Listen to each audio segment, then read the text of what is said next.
Well, hello there, I'm Emrys from cruisehive.com. I hope you're all doing just fine. I'm sure you are, especially now as we've got some cruise news and how Carnival hopes to deter misbehaving passengers.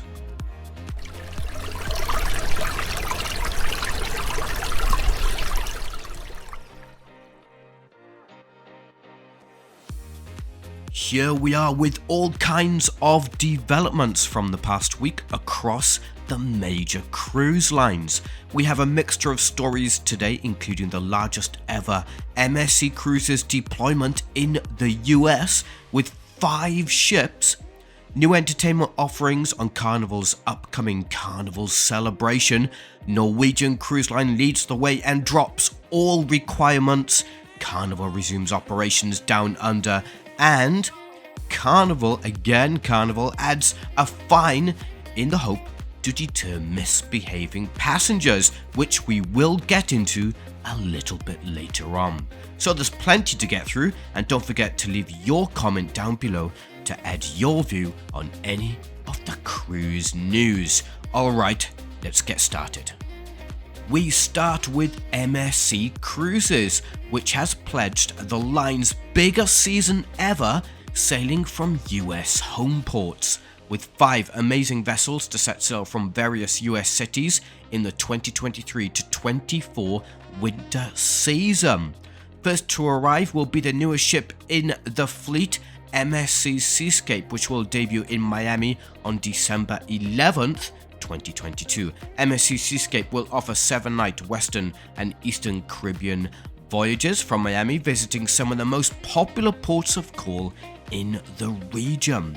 The Fantasia class MSC Divina will offer 3 to 11 night sailings from Miami during the 23 to 24 winter season. Then MSC Magnifica, a smaller Musica class vessel, will offer shorter 3 to 4 night itineraries, also from Miami.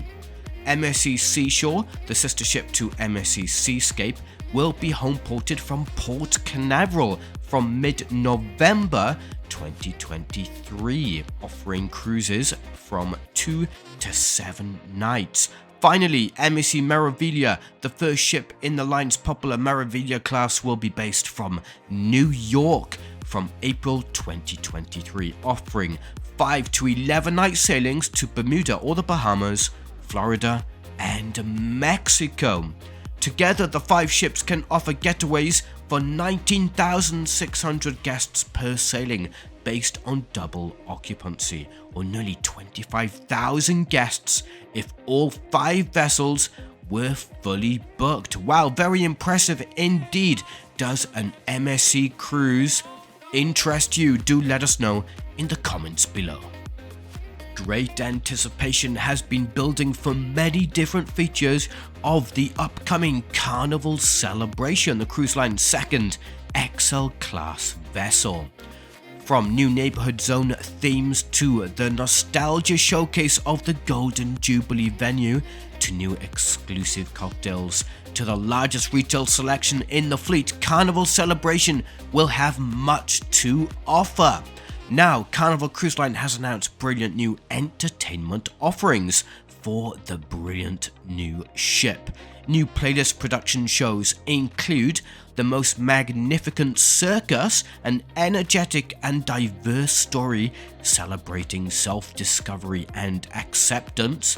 There will be Color My World, which will be an artistic love story blending street jazz, hip-hop, musical theatre, and ballet dance with the best songs from indie rock and pop.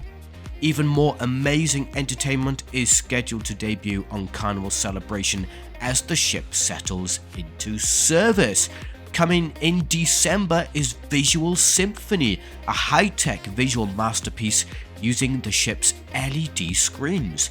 In May, Carnival Rio will debut on board, which will be a vibrant Brazilian extravaganza parade.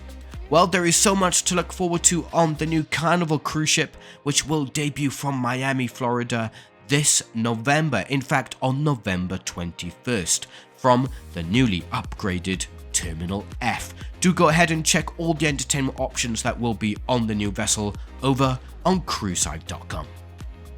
Norwegian Cruise Line has announced the end of all COVID-related requirements from Tuesday, October 4th. Now, the cruise line will welcome all travellers regardless of vaccination status without the need for any pre-cruise testing.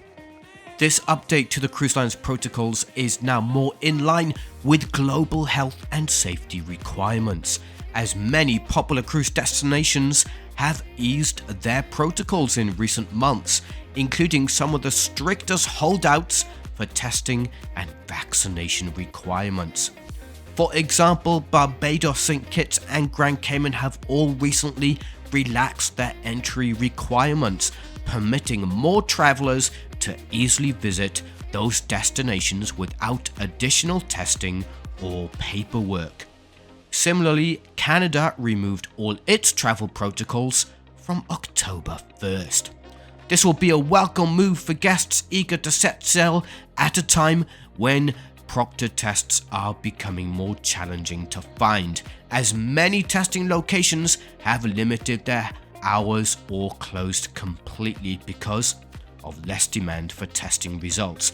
While the cruise line has now relaxed all its pandemic-related health and safety protocols, any requirements for specific destinations that may remain must be adhered to and will be enforced for impacted cruises. Well, are you happy to hear about the news with NCL dropping all of its protocols?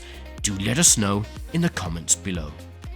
The Carnival Splendor was welcomed into Sydney Harbour with great fanfare on September 30th, ready to begin her first down under sailings since she left the market during the pandemic lockdown, a special occasion which was the conclusion of the vessel's 23-night Trans-Pacific repositioning cruise from Alaska.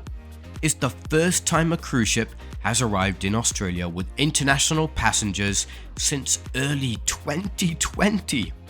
Wow, that seems like a long time ago now. As she was ready to set sail on Saturday, October the 1st, the cruise line had a special ribbon cutting ceremony to welcome guests back on board. The ship departed Sydney that evening on a 4-night round-trip sailing with 2 days at sea and a visit to Moreton Island in Queensland on the itinerary. Carnival Splendor returned to Sydney on Wednesday, October 5th. The 113,300 gross ton vessel will now offer several different itineraries for guests to enjoy, ranging from 3 to 11 nights and visiting a variety of exciting ports of call in Australia, New Zealand, and more depending on the sailing date and exact itinerary. Carnival Splendor, which entered the fun ship fleet in 2008, can host as many as 3,012 guests at double occupancy and up to 3,948 passengers when fully booked. Sydney is the ship's designated year-round home port for at least through mid-2024. And finally, we come to Carnival Cruise Line once again, which has amended and updated its Code of Conduct policy to clarify what types of behaviours are unacceptable and why it is important to maintain a safe, respectful atmosphere for all guests to enjoy. The initial changes and clarification to the policy were in response to several altercations on board different ships, including an incident on board Carnival Magic sailing from New York in late June, as well as a second altercation aboard Carnival Elation sailing from Jacksonville in early July, and there has been even more recently. Now the cruise line has quietly added costs to that policy, with the possibility of a $500 fine and other associated costs guests may bear if they violate the Code of Conduct. Carnival is putting its foot down for sure.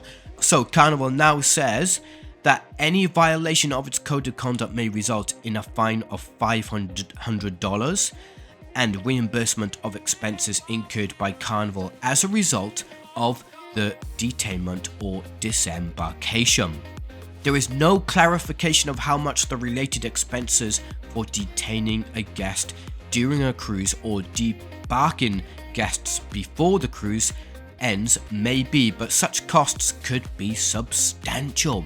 It is important to note that the fine is not automatic, but may be applied to guests who disregard the cruise line's code of conduct with rude behavior, physical violence, curfew violations, and other poor actions.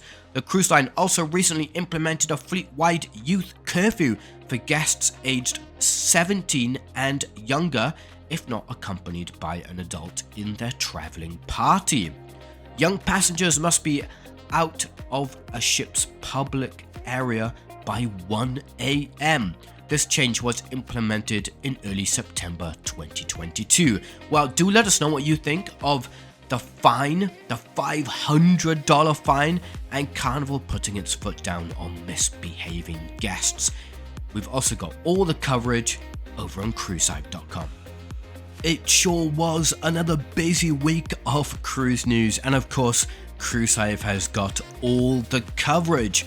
Other stories over on the website include a massive new cruise port development in the Bahamas, Carnival Cruise Line guests noticing that something is missing on the ships, Cruise Line extending its Heroes Sail-Free program, Cruise Lines ditching the mask mandate for crew members, Bermuda removing all requirements, and so much more all over on the site. Thanks ever so much for taking the time to watch the video, even with my sore throat and blocked nose.